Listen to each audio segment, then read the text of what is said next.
uma pessoa morrendo pelo sangue do Cordeiro, morrendo por causa de estar testemunhando do Cordeiro. O Cordeiro nem nasceu. Peraí, então como é que os santos do Antigo Testamento foram salvos? Os santos do Antigo Testamento foram salvos pela fé no Deus de Abraão.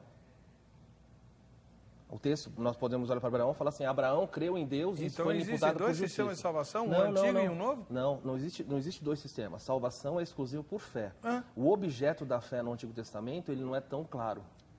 Então nós não sabemos se a pessoa tem que crer no Deus de Abraão, se tem que crer nas promessas de Deus de Abraão, na palavra de Deus de Abraão, mas é por fé no Deus de Abraão. Okay. Isso nós vemos, Abraão creu em Deus e isso foi imputado por justiça. Como é que o senhor ouve isso, pastor Paulo Saraiva? Quem chegou lá, chegou pelo sangue do Cordeiro. Então, quem está salvo porque Jesus morreu por ele. E eles são salvos por fé numa promessa, por fé num Messias que eles ainda não viram, que eles não sabem. E eles são justificados pelo sangue de Jesus, mesmo que eles não saibam. De tal forma que o mérito, a glória, a honra é toda de Jesus. Quem chegou ali e foi morto na época de Sadraque, Mesaque e Abednego, foi morto por testemunhar e está falando da lei e por conta da palavra e do verbo, pode não ter a mais plena consciência que nós temos, mas morreu por Jesus, morreu por testemunho de Jesus. Não seria disso que o autor aos Hebreus, no fim do capítulo 11, está dizendo? Exatamente. Quando ele fala da fé, ele enfatiza a fé sempre é a fé em Jesus. Ele não sabe o nome de Jesus, não sabe, mas eles estão esperando por Cristo. O senhor lembra de algum texto no Antigo Testamento que alguém morreu por testemunhar de Cristo? Não, testemunhar de Cristo. Porque Apocalipse 12 fala isso. Mas do jeito que o senhor está falando, isso é salvação por obra. Se eu testemunhar de Cristo, eu sou salvo. Então é a obra que... Apocalipse 12 fala assim, eles, pois, testemunharam do sangue do Cordeiro. Mesmo em face à morte, deram testemunho do Cordeiro. Então eu gostaria de ver um versículo no Antigo Testamento de alguém testemunhando do Cordeiro, especificamente do Cordeiro, que é o que Apocalipse 12 diz. Testemunhar de Deus o Pai, sem dúvida nenhuma. Testemunhar de Deus de Israel, sem dúvida nenhuma. Eu gostaria de ver alguém no Antigo Testamento ser mártir, morrer, porque falou, eu creio em Jesus, eu sou testemunha do Cordeiro. Isso não tem. E o texto mostra em Apocalipse 12, claro, eles, pois, venceram porque testemunharam do sangue do Cordeiro. Eu não posso fugir da graça. Então, por isso que eu falei que a leitura é natural. Quem viveu antes de Cristo está perdido, irmão. Não está perdido. Claro que está. Se só tem salvação em Cristo... Não. Eu não estou falando de salvação. Como que não? Eu estou falando em Apocalipse 12 dos mártires. Gente foi cerrado pelo meio, mortos ao fio da espada, perseguido, preso, torturado. Porque eram fiéis a Deus, sem dúvida nenhuma. Que esperavam na promessa. Termina Hebreus dizendo, olha, eles morreram sem ver o cumprimento da promessa, porque Deus reservou coisa melhor para nós. Qual promessa? Promessa de redenção. Que promessa que era? Vai dizer que é terra em Israel? Não, de maneira nenhuma. Acreditar no Deus de Israel, esses homens morreram acreditando no Deus de Israel. Em quê? Acreditando na pessoa de Deus ou nas promessas de Deus, pastor Hebe. Qual é o texto que mostra que as pessoas têm que crer na promessa e na pessoa? O texto não aponta para nós. Que a promessa de Deus, mesmo que eles não tenham a mais plena consciência, a suma promessa, a suprema promessa é o Cristo. Sim. Por isso que ele é o verbo, o logos de Deus, o verbo que se fez carne. Ele é a suprema promessa. Então, essas pessoas, esses judeus, esses hebreus, quando estão batizados, não é para ver as fronteiras de Israel chegar até o rio Tigre e Eufrates. Que essa grande que são essas questões, mínimas, que é próprias do dispensacionalismo. A promessa é o Messias, não é outro. Representar no sistema sacrificial. Claro. No sangue aspergido. Você tem, para mim, o clássico, que é Simão, quando está no templo e recebe Jesus e toma Jesus na mão. Ele faz, agora despede em paz o teu servo, porque ele já viu a esperança de Israel. Quer dizer, para ele está muito claro. Por que Israel está tão revoltado com Jesus? Jerusalém está revoltado com Jesus? Porque eles não estão esperando aquele Messias que não vem montado como diz um irmão, um jipe militar cheio de ouro e prata para comprar Israel. Ou seja, eles têm a mais absoluta consciência que vai aparecer, que o Cristo ungido está para chegar. E é isso que eles estão vivendo. É isso que eles estão vivendo. Qual é a decepção deles? A decepção deles é que eles não estão reinando na terra. A decepção deles é que Jesus não estabelece um estado teocrático e dá os melhores empregos para ele. Então, por isso que Jesus vai para a cruz, que é muito parecido com algumas leituras que a gente faz. Vamos ver o que a nossa repórter apurou. Ela fez a pergunta tema de hoje e deve ter ouvido respostas bem diferentes uma da outra. Vamos ver. Se a igreja passará pela tribulação, quem são as pessoas que celebram no céu em Apocalipse 12? Eu creio que as pessoas que celebram no céu são os anjos, né? E todo ser que adora o Senhor lá no céu celebra quando a igreja ela passa por tribulações. Olha, eu não entendo muito bem dessa passagem. Eu não entendo assim, eu fico meditando nela e pensando se a gente vai passar por essa tribulação ou se a gente não vai passar. Então, estão realmente diante da glória de Deus? Eu responderia assim. Primeiro que eu precisaria conhecer o tipo de experiência que cada pessoa teve. Isso é muito individual, né? Fala da sua igreja. Preciso ver a experiência. Eu posso falar da minha própria vida. Pode falar da sua mesmo. Eu posso assim, falar você caiu... não foi uma vez, eu já caí inúmeras vezes. E o que você trouxe para a igreja, para os irmãos nesse caiu? Primeiro, eu não trouxe para a igreja. Primeiro, eu trouxe para a minha própria vida. Sim. Né? Assim, hoje, eu sou o que sou pela experiência que eu tive com Deus.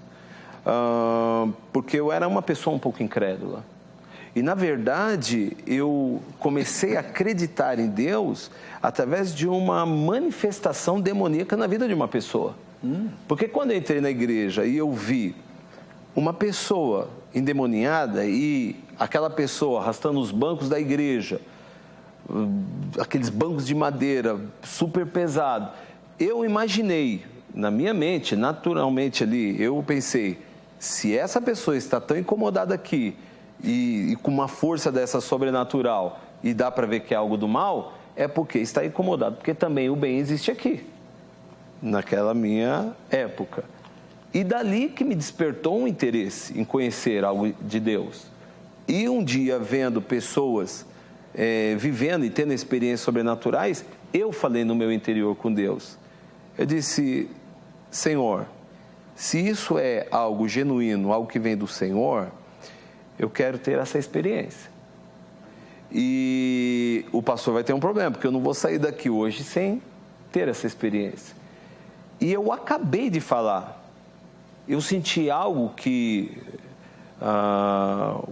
eu não consigo descrever em palavras. O meu corpo tremeu, pulou, a ponto que na época eu namorava uma moça que não era hoje a minha esposa, né? Só namorava, e ela chegou a falar que eu estava endemoniado.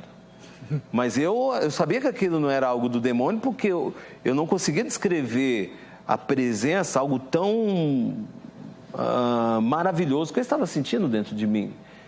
E daquele dia, eu sentia Deus me tocar de uma forma tão poderosa que o meu corpo não conseguia suportar. Então, eu tinha manifestações no meu corpo como resultado da presença de Deus. E tive isso inúmeras vezes, querendo e às vezes não querendo. Eu já cheguei a sentar num avião e Deus me visitar e eu dei uma sacudida e eu sabia que aquilo era algo da presença de Deus. A pessoa que estava do meu lado tomou até um susto. E eu falei, Senhor, eu não quero que essa presença chegue agora aqui, porque eu vou passar vergonha. Eu vou assustar todo mundo aqui. Eu vou assustar. Não era uma turbulência, não? Não, era algo genuíno da parte de Deus. Era algo genuíno, porque assim, existem coisas que humanamente é explicável, mas existem coisas que nós não vamos conseguir explicar. Talvez um dos exemplos... Sentimentos humanos, né? Porque para mim é cair no espírito com E minúsculo. Com E minúsculo. Eu caí porque eu senti uma alegria, alguma coisa assim. A pessoa, agora, essa ideia de falar que é incontrolável, enfim, não duvido de uma experiência. Deus, ele quiser fazer algo, amém. Mas é muito complexo, muito delicado, ao ser confrontado com as Escrituras, eu trazer essa experiência para cima do púlpito e levar as ovelhas do Senhor essa experiência, onde isso pode gerar uma prática, que é o que nós estamos vendo hoje na Igreja Evangélica Brasileira, esse pluralismo religioso, misticismo, onde você já não sabe mais o que é o que, e a palavra de Deus praticamente sendo deixada de lado. Tem uma pergunta que a produção pediu para fazer para o senhor. Antes a gente vê, o povo fala, já deixa no gatilho aí, o povo fala. Como é que o senhor sabe, porque o senhor falou que o senhor tem critérios, né? Tem. Não é tudo que é cair no espírito do senhor e tal. Inclusive, depois, se der tempo, eu quero reapresentar algumas cenas da matéria de abertura e perguntar para o senhor o que é aquilo lá. Sim. Ora, como é que o senhor sabe lá no culto da sua igreja quando uma pessoa cai pelo espírito e quando não é? Por exemplo, a moça que endereçou a pergunta, que é de uma igreja pentecostalizada, ela percebe que há muitas pessoas que caem no espírito no culto do mesmo jeito que se cai na sessão de Umbanda, com os mesmos gestos. Uhum. Como é que a gente sabe? Nós sabemos, porque lembra que eu disse sobre o encontro de Deus no espírito e o encontro na alma? Se a pessoa, se aquilo é algo genuíno do espírito, aquilo vai gerar uma mudança. Às vezes naquele momento ou às vezes com o decorrer do tempo. Se nós conhecemos a pessoa, nós sabemos que a pessoa já é uma pessoa séria na igreja, nós não perguntamos. Mas se a pessoa é nova, se a pessoa está ali e quando nós oramos a pessoa cai, nós fazemos uma pergunta para ela. Você ouviu tudo que foi dito na oração? Se ela falar sim, nós cremos que aquilo foi algo do Espírito. Se ela falar não, nós cremos que aquilo foi algo maligno. Por quê? Justamente por tomar a consciência. Para ela não ouvir a palavra. Para não ouvir a palavra e assim, o que é de Deus, ela vai entender. Porque nós cremos que Deus vai estar usando a pessoa naquele momento como um canal para transferir a bênção e a glória de Deus. Agora, se a pessoa não ouvir, então eu creio que aqui existe uma ação maligna que tomou a mente da pessoa naquele momento. E aí a pessoa perde o controle sobre si? Do cair Não creio de perder o controle sobre si. Porque alguns pais de santo, que inclusive têm contato com crentes ou até se converteram, dizem que lá no terreiro, as pessoas, o guia toma a pessoa e a pessoa perde o controle, não perde a consciência, mas perde o controle sobre as ações. Eu creio que tudo que... Se a pessoa... se aquilo é algo genuíno do espírito, aquilo vai gerar uma mudança. Às vezes naquele momento ou às vezes com o decorrer do tempo. Se nós conhecemos a pessoa, nós sabemos que a pessoa já é uma pessoa séria na igreja, nós não perguntamos. Mas se a pessoa é nova, se a pessoa está ali e quando nós oramos a pessoa cai, nós fazemos uma pergunta para ela. Você ouviu tudo que foi dito na oração? Se ela falar sim, nós cremos que aquilo foi algo do Espírito. Se ela falar não, nós cremos que aquilo foi algo maligno. Por quê? Justamente por tomar a consciência. Para ela não ouvir a palavra. Para não ouvir a palavra e assim, o que é de Deus, ela vai entender. Porque nós cremos que Deus vai... De Deus é esse que o anticristo se assentará como se fosse Deus querendo parecer Deus. Essa é boa. Essa é boa, né, velho? 3 minutos. Pois é, não necessariamente o templo de Jerusalém reconstruído. O fato dele reivindicar a adoração, ele pode reivindicar em qualquer lugar. Em qualquer lugar. Só que o templo de texto de Deus. Tessalonicenses, sim, o templo de Deus é qualquer lugar onde a pessoa esteja e reivindique a adoração. Né? Na verdade, o templo de Deus hoje é a igreja, não é? Nós somos o templo de Cristo. Interessante que o templo de Jerusalém é destruído. Não ficará pedra sobre pedra e foi destruído, né? E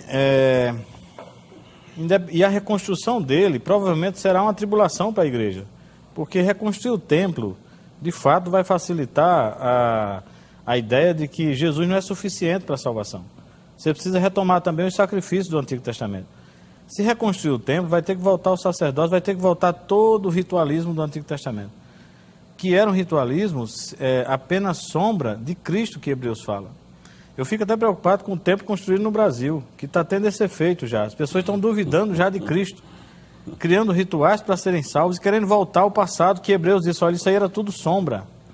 Então será, na verdade, mais uma, se reconstruído, não sei se vão reconstruir, se reconstruírem, vai ser uma tentação para a igreja, uma tribulação a mais para a igreja. E se o anticristo for lá nesse templo de Jerusalém, possível também, reverendo, o que eu falei é que não é necessariamente lá, mas é possível também, se o templo for reconstruído, ser. Mas ele vai enganar as nações, não só os judeus. E falando uma coisa interessante que o senhor falou lá, que ele fará um pacto com Israel, tal, ele enganará muita gente, não só Israel. Será um homem muito hábil, influenciado pelo diabo, para enganar as pessoas, os políticos. Vai ser muito hábil, vai conseguir enganar político, vai conseguir enganar religioso, vai conseguir levar as pessoas a seguirem, vai agregar pessoas a ele. Mas não a igreja vai estar percebida. Os verdadeiros crentes vão estar percebidos que ele é um homem da iniquidade. E ele vai então propor coisas que vão ser contrárias à palavra de Deus. Por isso que a igreja vai estar atenta também. Ele vai vir com sinais, mas a doutrina vai ser enganosa, o ensino vai ser enganoso, mas contrário ao ensino da Bíblia, da Escritura, que vai ser muito bem visto pela que é incrédula, que é dura de coração e que vai abraçar esse anticristo, porque eu vejo interessante que é bem parecido com o que acontece hoje em dia já. Toda proposta que é contrária à Escritura, as pessoas gostam de apoiar, né? A profecia se refere a quê? Se refere à volta de Jesus depois da grande tribulação. A igreja é arrebatada, acontece a grande tribulação, como Paulo diz, e depois esse retorno de Jesus quando todo olho o verá. Não será num abrir e pescar de olhos. Mas Jesus volta para fazer o quê? Ele disse que é para fazer o juízo final. O senhor disse que é para fazer o quê? Ele volta para estabelecer o milênio, porque o tempo ainda existe. Então, essas coisas se cumprirão no milênio. No milênio depois do dia do Senhor. Seria uma discrepância, né? Uma coisa totalmente isolada, dizer que Jesus volta e a eternidade é estabelecida. Se existe praga, existe chuva, dependência de chuva. Então, é mais ou menos isso.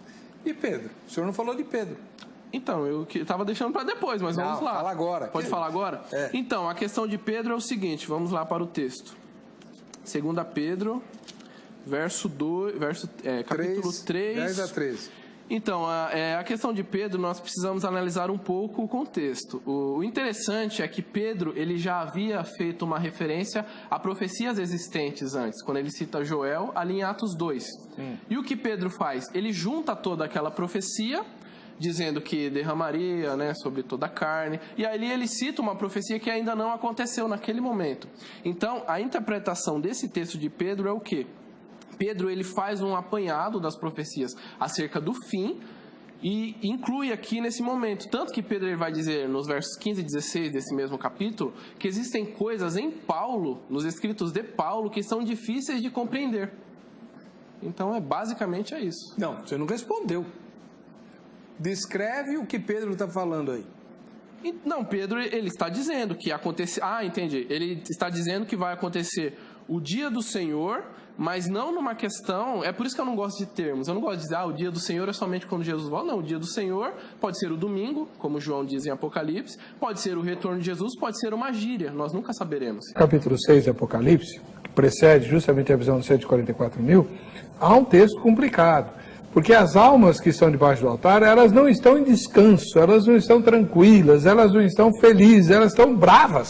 Porque elas querem ser vingadas. Elas clamam por vingança. Sim.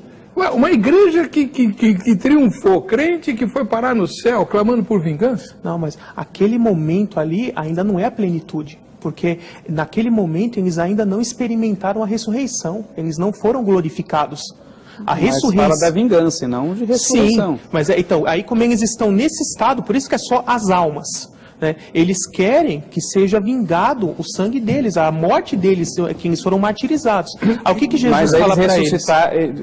Só para entender o que o irmão falou, então, que eles estão esperando ser ressuscitados para serem vingados? Não. Foi isso que eu entendi.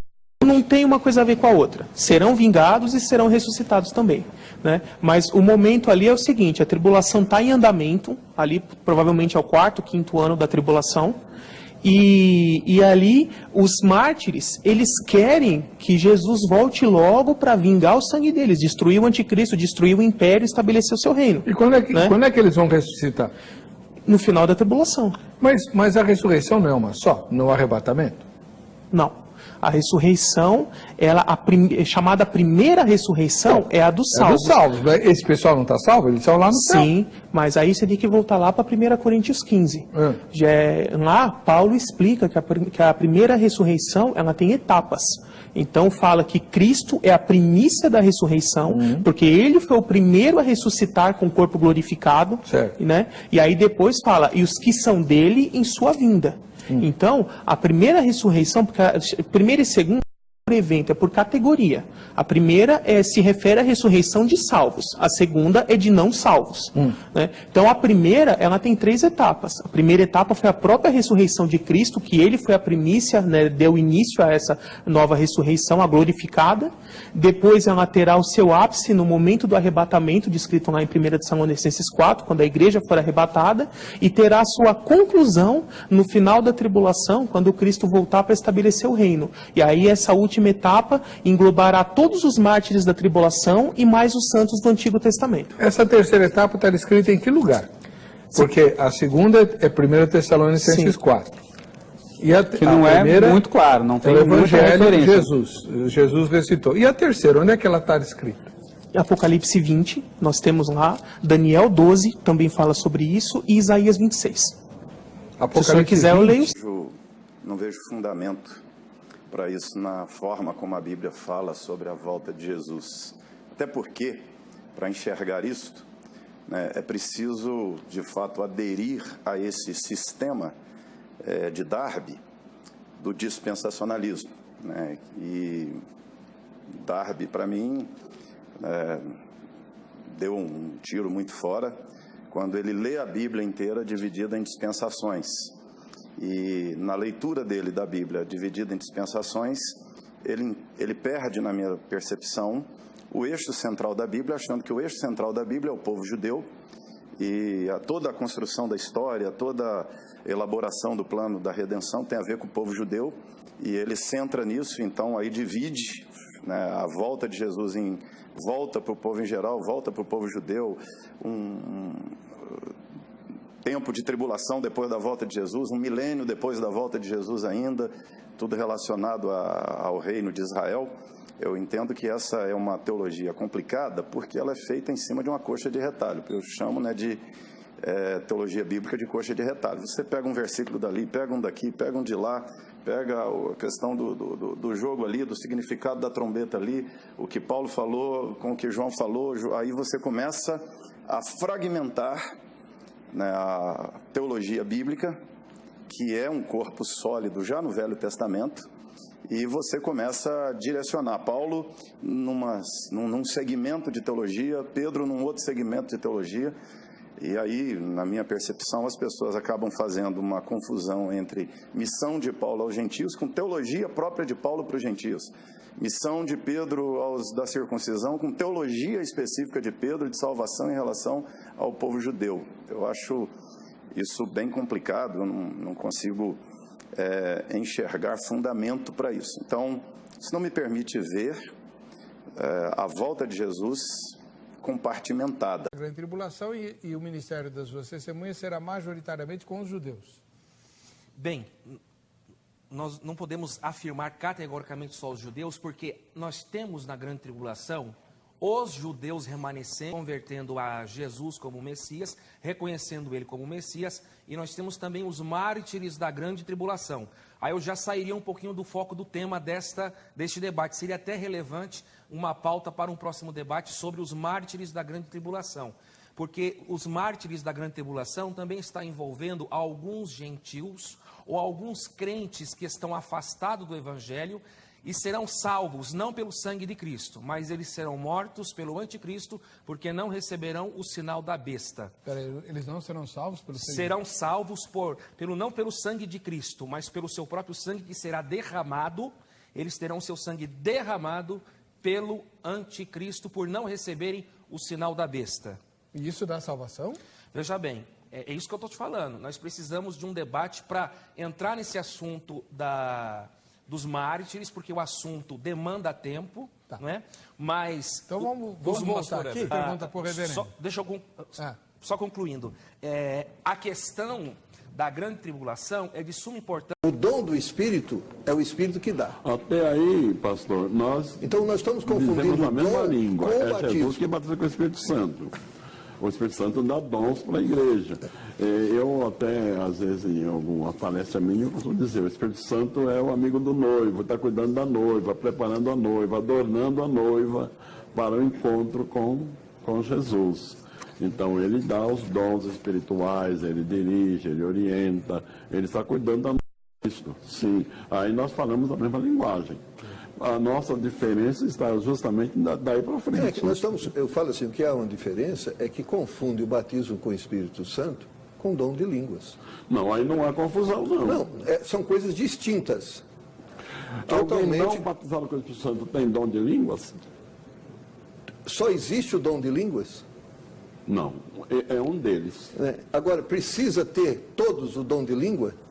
O dom de língua, todo crente tem dom de língua. Mas onde todo está? crente batizado com o Espírito Santo tem dom de língua. Mas onde está isso? Olha que nem todo mundo concorda. O pastor Ernesto Sonini não concordava com o senhor, não. Aí não pode ser uma opinião pessoal. Porque o sinal característico do batismo com o Espírito Santo é falar línguas estranhas. Então.